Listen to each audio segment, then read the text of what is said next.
Hey, what's up? It's your boy DJL7. Today I got, oh my goodness, you remember this guy, right? He's definitely been, a part of a lot of the action that's happened with this channel.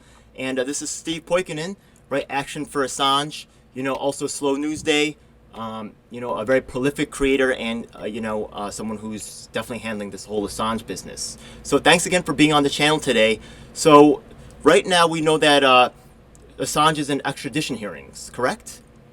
That's correct. After over 500 days in Belmarsh Prison, which is the Guantanamo Bay of the United Kingdom, after being illegally removed and arrested from the Ecuadorian embassy, and one previous round of hearings back in February, we're finally now getting ready to go into the second week of the rendition and show trial of Julian Assange. It's taken way too long to get here. The original second half was supposed to start in about the third week of May, but because of the Rona, they postponed it. And so here we are in this position where even during the first 5 scheduled days of the hearing, there were only 2 actual days of witness testimony, and we can get into that a little bit if you want to. Well, the whole thing looks like, honestly, some type of kangaroo court. It doesn't seem like anything's like real going on there. What do you think will be the actual outcome of the trial? So we were talking about this a little bit off camera, but Vanessa Baratzer, the judge who is in charge of this particular courtroom, who we've been referring to as the concierge of the U.S. State Department, because she shows up to court with pre-prepared statements and reads them off, doesn't consider a word of what really either the defense or prosecution is saying, but mostly the defense. It's a foregone conclusion what she's going to rule on, which matters. So Declassified UK, Mark Davies, did a kind of deep dive into Vanessa Baratzer, trying to pull her records to see what sort of judge she was with these extradition cases. Most of her cases, just hers, you can't find any information on. You can find information on similar cases. You can find information on cases where there were more heinous crimes committed, but her extradition record has been largely protected from the public. At any rate, Declassified UK did a Freedom of Information request on it.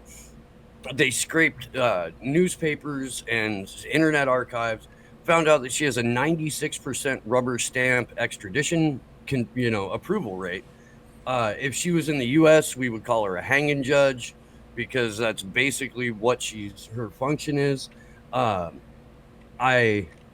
do see her rubber stamping the extradition itself.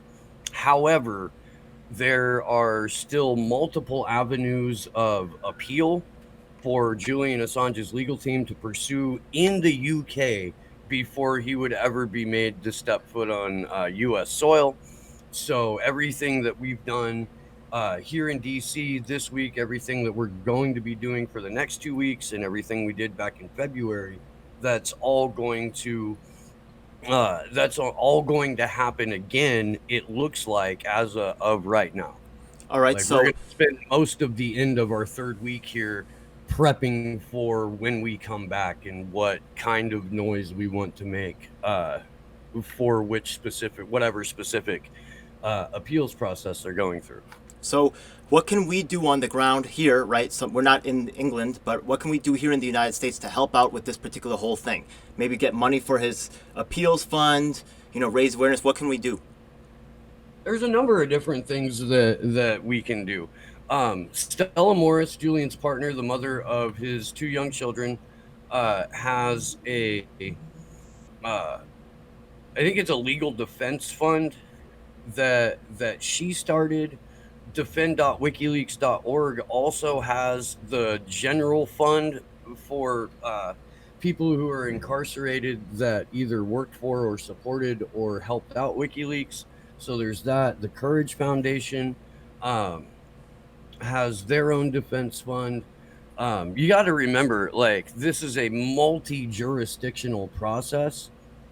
So it's not like it's not like if you or I were to go to court and we would have one lawyer. This is multiple lawyers that operate within exclusively their countries. Sure, I understand. So, yeah, so there's got to be a U.S. defense team. There's got to be a U.K. defense team. There's probably got to be an EU defense team because the likelihood of this going to the European Court of Human Rights is pretty high at this point, especially if the UK criminal system and their appeals process is as shady as this particular judge in this particular hearing is. Sure. Real quick, what you can do is it in lieu of sending money to a general defense fund, you can get a hold of me. You can get a hold of Andrew Smith. You can get a hold of Kendra Christian. You can get a hold of Daniel DeCeter in North Carolina. There are Action for Assange chapters springing up all over the country. There are localized events being held. We are coming back to DC. We're currently in DC. We're going to be in DC for 2 more weeks. We've got actions and demonstrations and events planned throughout. We need to get loud. We need to put pressure, not necessarily even on our elected officials, but on the people who speak on behalf of our elected officials. And in many cases, that's content creators and that's people involved in journalism.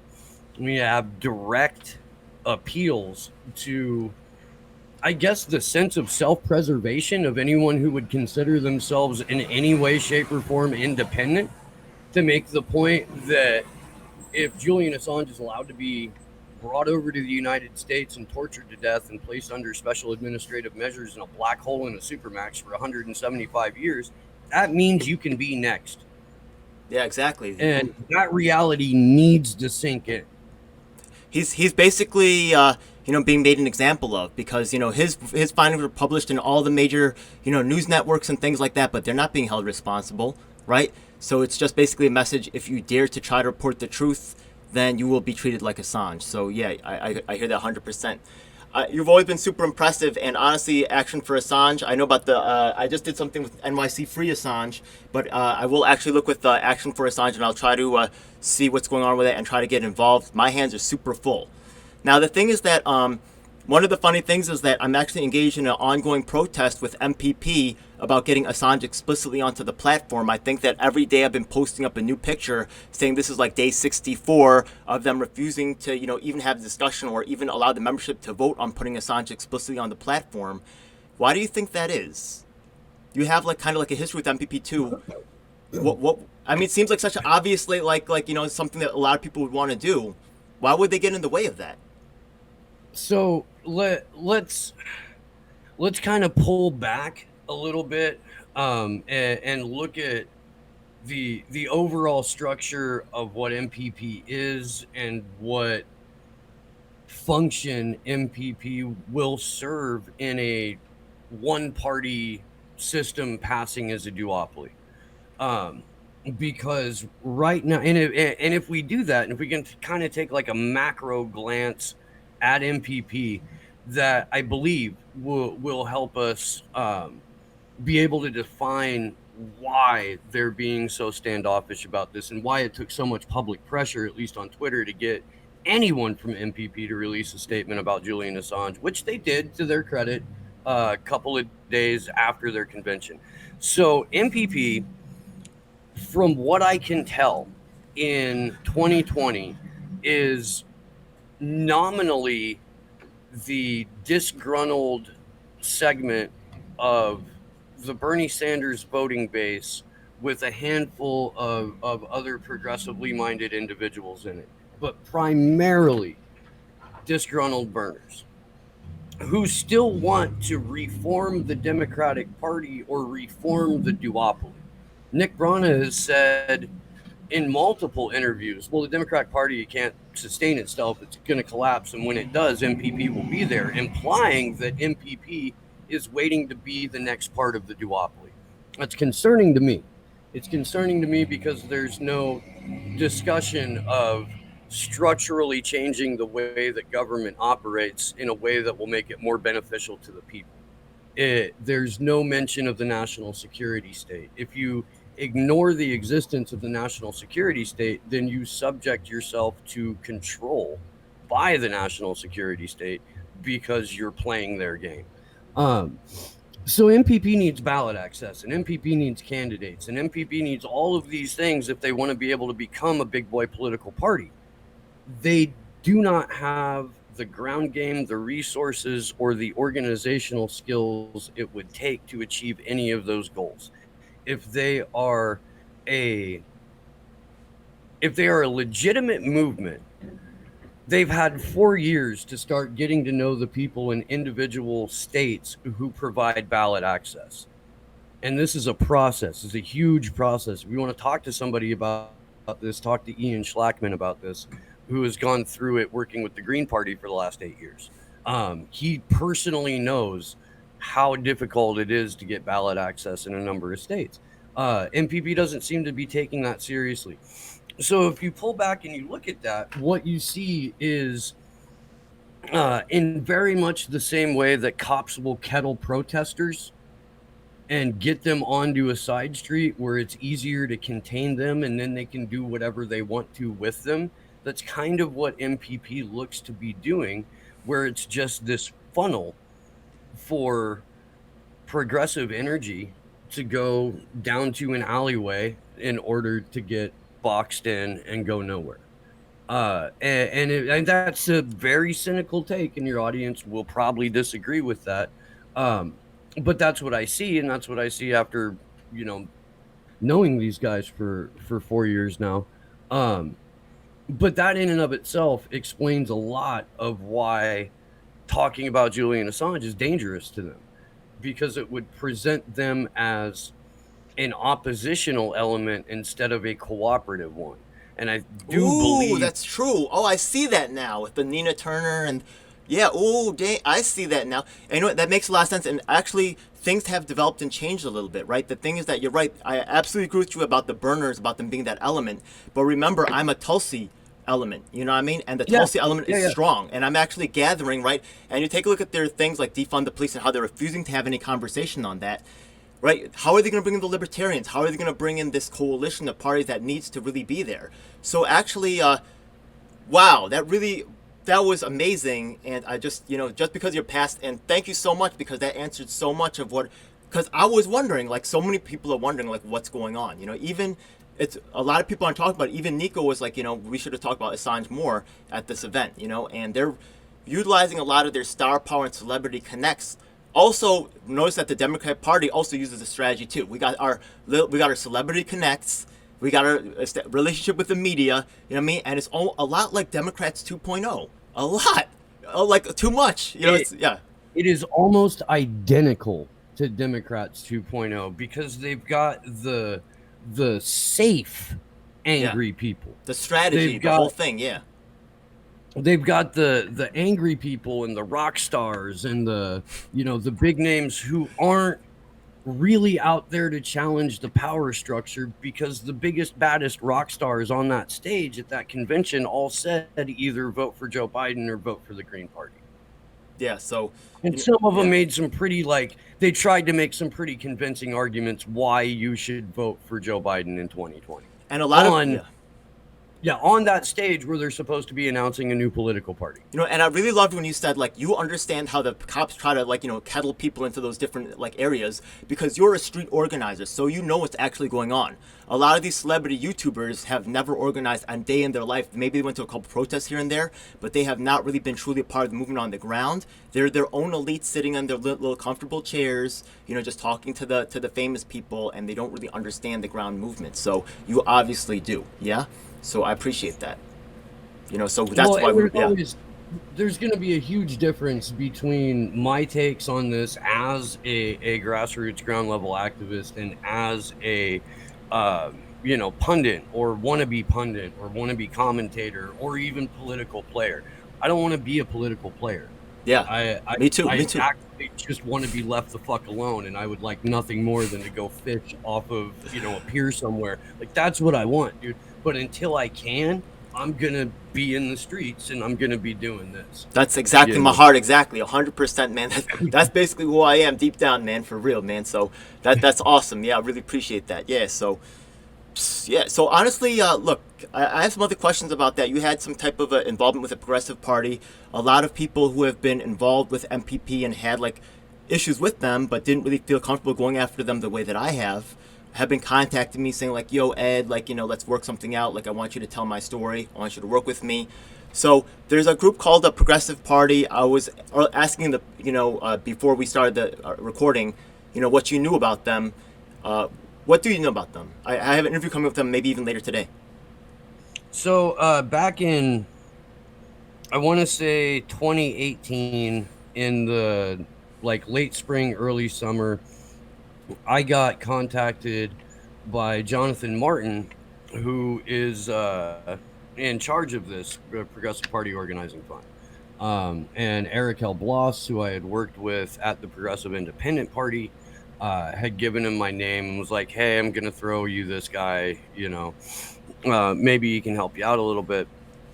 And I was initially in on the first like 2-3 months of meetings for this Progressive Party Organizing Fund. And basically, what they want to be is like a PAC or a bank almost. They want to act as like a bank for down ballot progressive candidates. They want to be able to generate um, almost immediate actions. They've got a lot of lofty and worthwhile goals, and it's really, honestly, to give you an idea of how long and how slow all of these things take to develop. I mean, we're talking 2.5 years almost from when I was originally in contact with these guys, and to now, when they're just finally starting to legitimize themselves and make themselves as known as an entity or a new player. So I mean, this is a process, and those guys had hours and hours and hours and hours and hours of meetings, and there was so much homework. And at the same time, I was like starting Slow News Day, and then I got involved with the Action for Assange crew, and I just didn't have time for it. I I get didn't that. have time for it, and I don't believe that we can gain anything electorally as the system stands the way it does. And the PPOF were not into hearing anything that was critical of the system as the way it stands, in terms of like, they're not going to let you win. They're not going to let progressives win. There's an entrenched, established order that will murder people if they get too much success. So the only way that you beat that is by a massive grassroots populist uprising, hopefully non-violent, but you can't vote your way out of an oligarchy. I get that. Yeah. So also the thing is that so why is MPP like been like typically, I guess you could say, successful, whereas the Progressive Party really doesn't have the same amount of coverage? I would say that their actual relationship with like particular media figures like Jimmy Dore have been hugely beneficial for MPP, right? But why doesn't the Progressive Party like just talk to Jimmy Dore right away and say? I think they said that they're about to, but they should also have a lot of legitimacy as being in the the ground movement, ground floor. So why is Well, MPP? Yeah, what they should have is an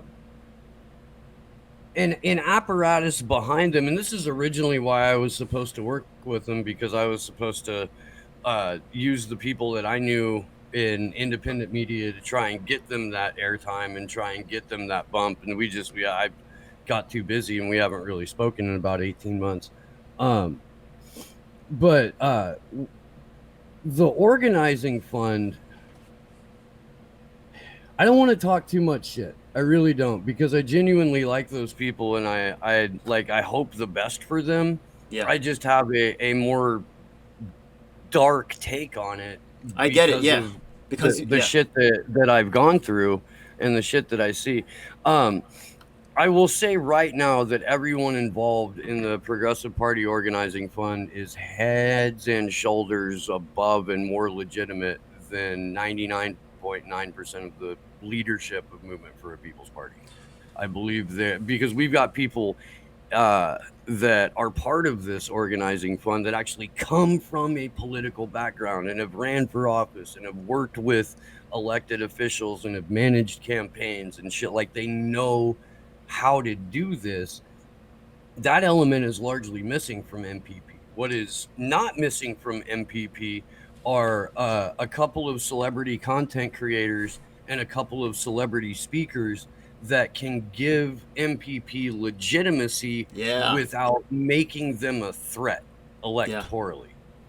And the threat electorally is going to come from, more grassroots funded organizations that can offer legitimate challenges at the local level to make a difference that way. And I think that's what the organizing fund is more about than trying to get that one candidate or get that one a magic 5% voting number or something like that. Like all these relatively pie in the sky ideals that MPP is putting out behind 40-year-old talking points with no semblance of originality in thought, cadence, or distribution. So I'd put money on the organizing fund succeeding before I would MPP if we didn't live in a cartoon. But because we live in a cartoon and because there needs to be that outlet, that alleyway where you can kettle legitimate rage against the establishment without that rage manifesting into someone, something, I think MPP in the long run will be an entity that sticks around just because they serve that purpose. Okay, interesting. Also, now within the MPP, with my work with the MPP, there's certain people in the at the organization who I see as kind of like used as controllers, right? And the thing is, I have questions about these individuals themselves. I don't know if you ever had experience with someone named Michelle Ramirez or Todd. Do you know anything about them? I haven't met Michelle in person, but I've spoken to her in like group chats and stuff a number of times. It's been some years, but yeah, that's a familiar name to me. Do you think about her background? Todd, I really don't, man. The people in MPP that I knew the best were Carolyn Wolf, a guy who's no longer with them, named Al Suarez, and I knew a number of different organizers who had tried to work with MPP, found it unsatisfying, complicated, and just overly frustrating. And that makes sense, yeah. That makes sense because a lot of times it's like people that are new that want to like get the clout, or people that can be like, want to prove themselves to the organization, that can be convinced to do sometimes unethical things. You know what I mean? So there's like a mixture of people that are like, have been proven loyal, that are given like these kinds of, dirty tasks, and also people who are trying to be on the come up, that will engage in that. So, that makes sense. All right. So, also I had so look, people also, I'm a little bit hesitant to even talk about this, but since you have so much information on this, I definitely want to ask you. A lot of people were coming to me at the end saying, you know what, MPP is actually a way for the movement to take the movement's money from them. So like they'd be like, oh yeah, in the black movement, right? They're like, look, you saw what happened with BLM, right? You could just like start up an organization and all of a sudden get lots and lots of money. Now the thing is that MPP has just put on their Twitter very recently that they're asking for money. Yeah, and people say, once again, the issue is like, you can see I just kind of hinted at one of the things, because as far as I'm concerned, MPP's really getting all the money because of Nick Branagh's celebrity status and his celebrity connections. So I say to a certain extent that they earned that to a certain extent, but if they're calling themselves the People's Party, the people should have some say in how that money is spent, or be able to review those books or something like that. People were constantly contacting me saying like, money, like, there's the finance board, there's nobody in that seat, it's missing, right? Hinting that there's, sorry. Yeah, no, you're right. Yeah. You're right. Keep talking. I'm just agreeing with you so far. I'm sorry. Yeah, there's people hinting that there's something wrong in the organization, and I'm just hoping that. Do you know anything about that? I can't personally speak to how MPP does their finances, but I will say this. Action for Assange has done 2 crowdfunding campaigns. We left up, how much money was raised. We've basically put up, where the money's going, how the money's spent, what we're doing with it. And we were able to, in 2 campaigns, outraise the entire Ohio State Green Party by like a factor of 4.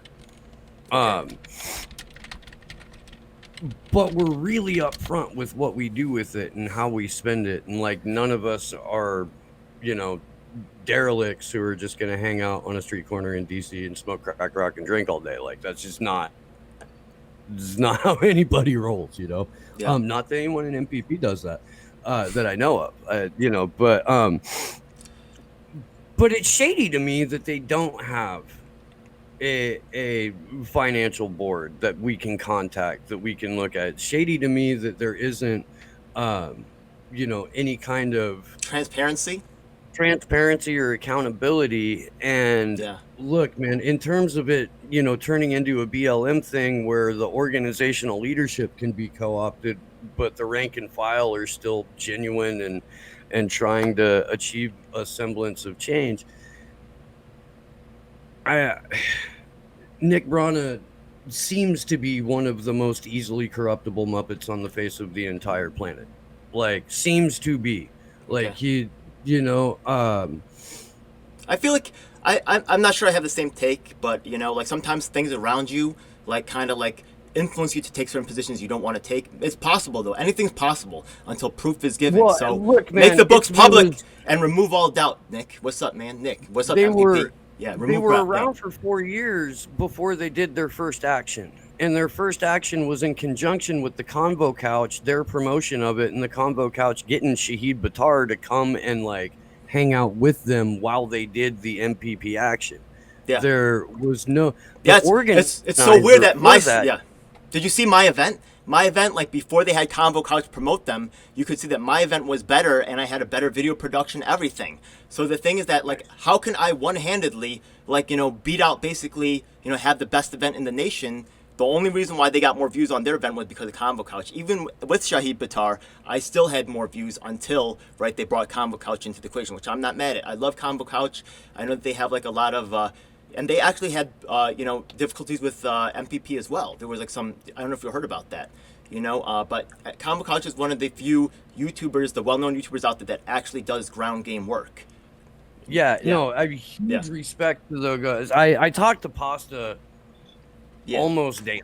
Like, almost daily. Like, he'll call me up with something and be like, Poikonen, fucking just get at, like, throw something at me and be like, what do you think? And I'm like, well, fuck. Let's do this, Kreggers. Let's go. And it happens. Like, he'll just randomly call me, throw some shit at me, and we'll start, like, not necessarily arguing, but debating, and it'll turn into like, okay, fine. No, I love you too. And like that's just the conversation, and we'll pick it back up in a day or two.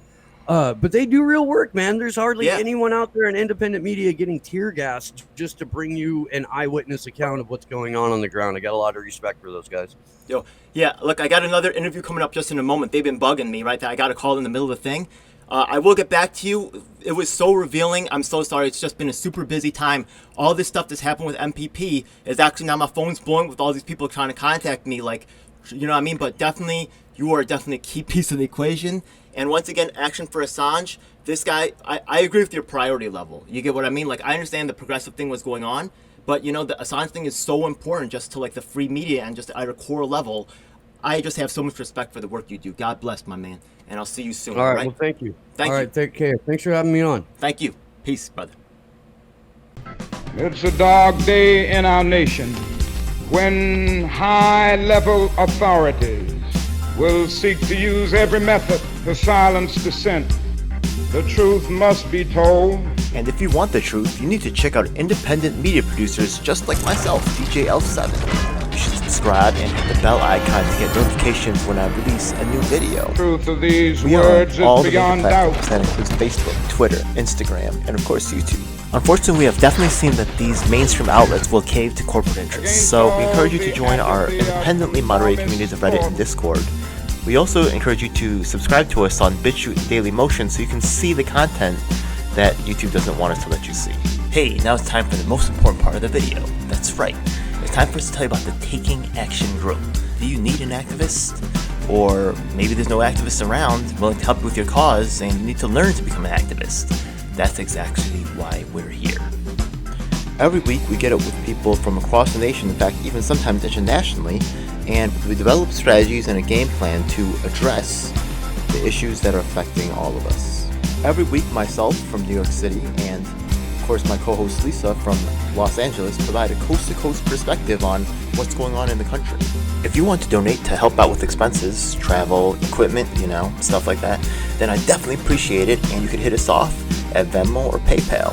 Thanks a lot. Hey, by the way, we also have a merch store, so check it out. Oh my goodness, it seems like you've reached the end of the video, so make sure you check out some of our other videos. Make sure you subscribe. This is your last chance to do so thanks a lot. And looking forward to seeing you on the next one. Hope you guys enjoyed. Please comment below if you have any questions or issues you'd like me to address. And if you're an activist, the time to make things happen is now.